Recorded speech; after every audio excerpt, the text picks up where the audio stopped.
The Center for Transparency Advocacy has scored the Independent National Electoral Commission 90% for its conduct of the governorship and state houses of assembly election.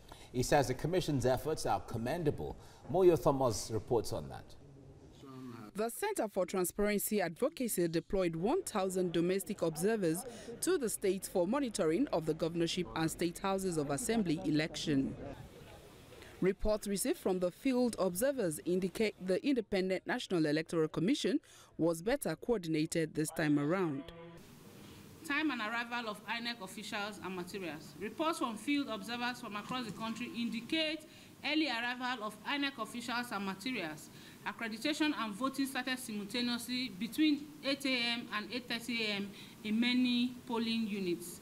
Time of arrival of security agents. City observers in most polling units reported early arrival of security agents drawn from the police and other security agencies.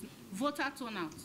Voter turnout was generally poor across the country as compared to the presidential and National Assembly elections. These things are happening in specific locations.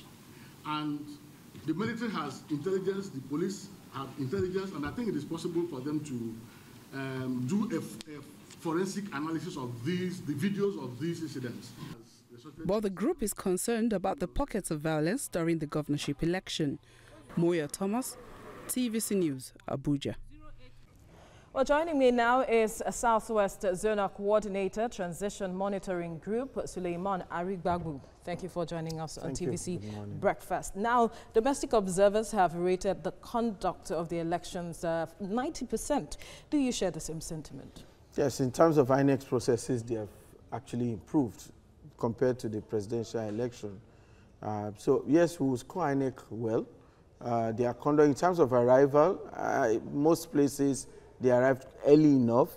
If we can give them a lapse of, say, 9 o'clock, then you can say that probably 95% of places started by about 9 o'clock.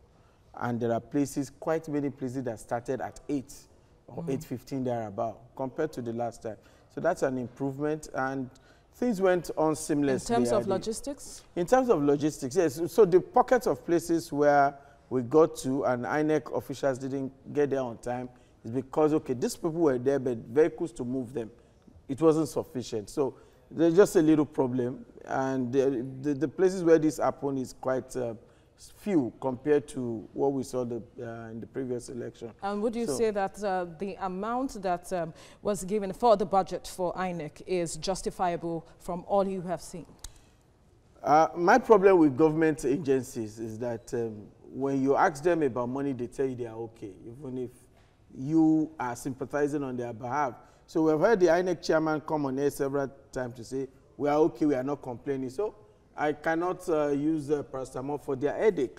But we do know that our election, the way it's constituted, is capital intensive.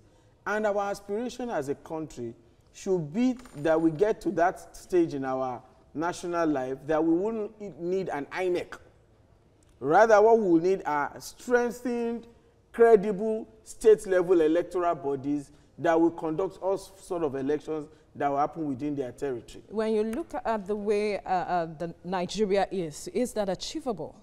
It is achievable because we are a nation and we have to aspire to that level of development that better nations, greater nations have reached. So, I mean, we wouldn't imagine some 25 years ago that one could stay here and call anywhere in the world, you know. So if we could achieve development in such spheres of our life, this is more critical because how we determine who leads us, how resources are shared, is the most important aspect of our life because it depends, I mean, every other thing depends on it. All right. So we need to take care of that. So what then would you want INEC to improve upon, seeing they have 4 years before another conduct of major elections?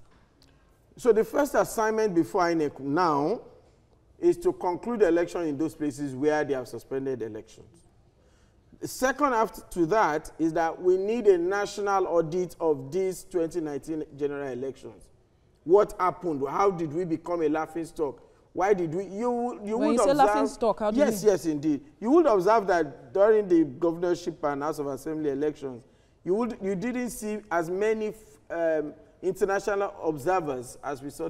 even local observers. Perhaps they were more interested in the presidential election. No, they already planned to be here for 2 weeks, observe the elections and go. And then you had to postpone.